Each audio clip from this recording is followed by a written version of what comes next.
Out of all the units in the Forever Winter, the Euruskan Stalker, or Euruskan Grabber, is easily my favorite.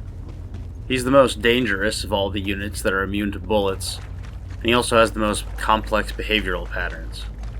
But those patterns haven't always worked as intended.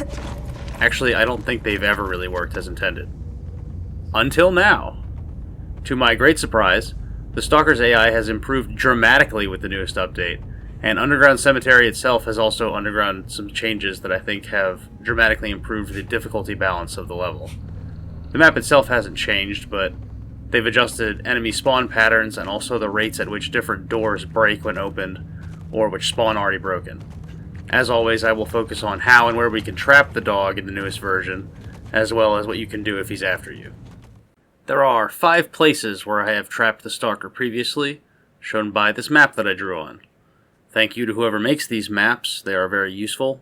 I tried to figure out who makes them, and I couldn't figure it out. So, if that's you, good job. I put little black X's on the doors that the Stalker can't go through. Actually, a lot has changed, so rather than talk about what used to happen, I'm just going to start showing you things, starting with an attempt at trap number 1 using Scav Girl. This is one of the easiest traps, but if the Stalker catches sight of you, then he can teleport out of it. Putting him in there with another Euruskan unit, hitting him in the back with cryo ammo so he can't turn around and see you, or just using Gunhead for some reason, were previously ways that you could stop him from teleporting. He seems to be a little more reluctant than before to come into this room, but I think that's just because I wasn't positioned properly. Don't be afraid to use a flashlight or a rig light to help you not fall off this ledge, because enemies can't see the light. After he moves past me, I run over and hit the button. Already I can tell that something has changed because the Stalker didn't actually notice me right away. But he did still see me, so I prepare for him to teleport. And teleport he does.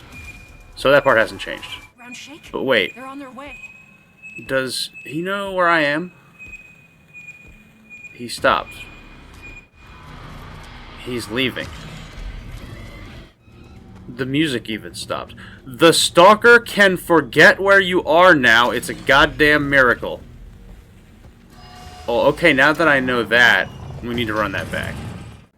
Okay, so you can get to the button and then stay crouched in the corner while the door closes.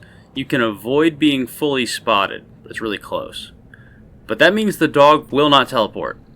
And even if he does spot you, you still have like 20 seconds to get down the stairs and out of the area before he escapes. So this is like kind of safe. Because then he'll forget where you are and you can just come back and try to do it again.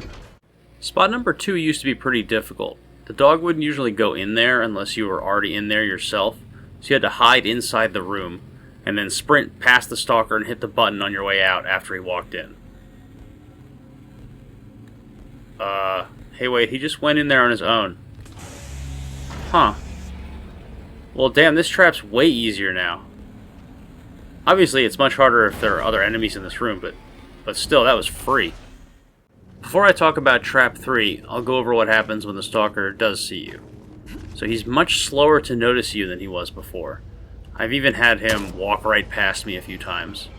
But once he spots you, he will immediately run towards the nearest friendly units to alert them to your location. If there are no friendly units, he'll come back to kill you in like 10 seconds. So you have a much shorter grace period than before. But you can also actually hide from him now, so that kind of seems fair to me.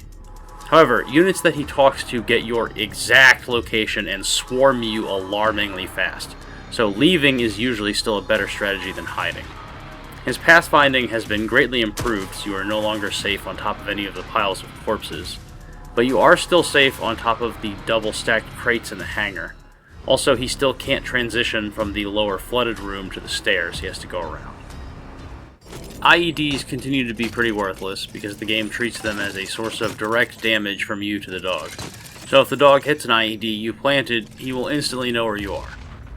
Turrets, on the other hand, count as a separate entity and can be used to distract the dog, although not for very long. Trap number 3 actually used to be the easiest one, and was the trap that I probably used the most often in the past.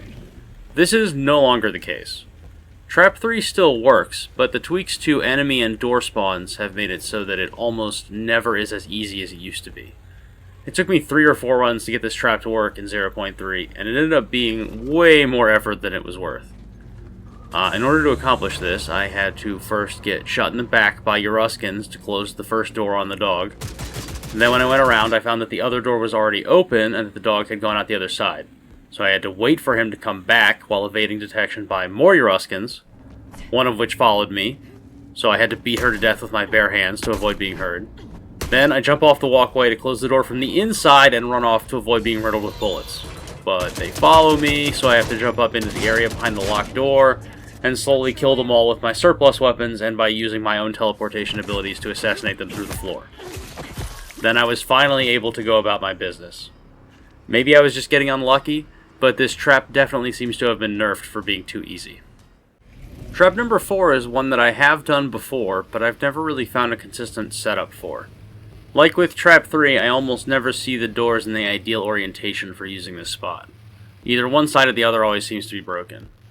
This run was the closest I got, but he just doesn't really want to go into that tiny secondary space, so I didn't get this one to work. That's not really any different than before, though. Finally, trap number 5 is the one that you use if you spawn maintenance. This one used to be pretty consistent, but you would sometimes get snatched by the grapple rope running out of the room. Oh, he just walked right in and then turned his back to me. Okay, so this one is also way easier now. Actually, it's like easier than that even. I had this run with Gunhead where the Stalker was already in the room and I didn't even have to do anything at all. So yeah, this one's pretty good. And now I have some bonus tidbits that I discovered while testing. On the night version of the map, cultists will spawn that are hostile to the dog, and I noticed that there are 2 new quirks with how the dog interacts with them. First, the dog and the cultists always seem to ignore each other the first time they see each other, like they'll just walk right past each other like nothing's wrong. But then eventually they start to fight after a minute or two. And then second, if the dog finishes killing an entire group of cultists, he then stops to rest for like 3 entire minutes.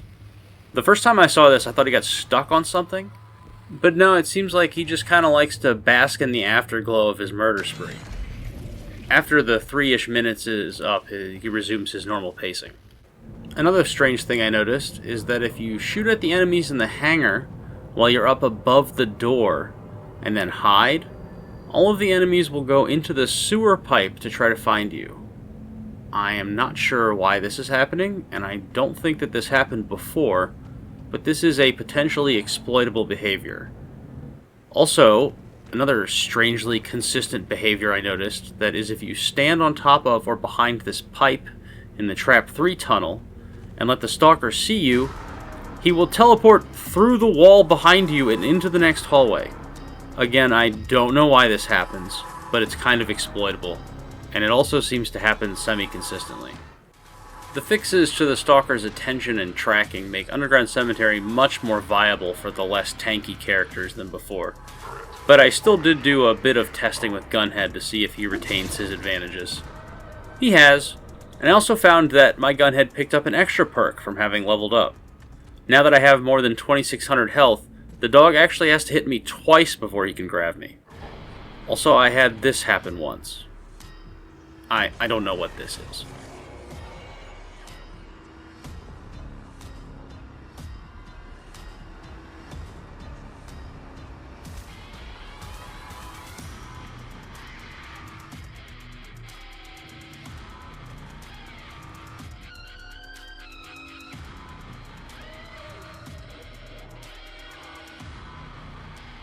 Situation critical.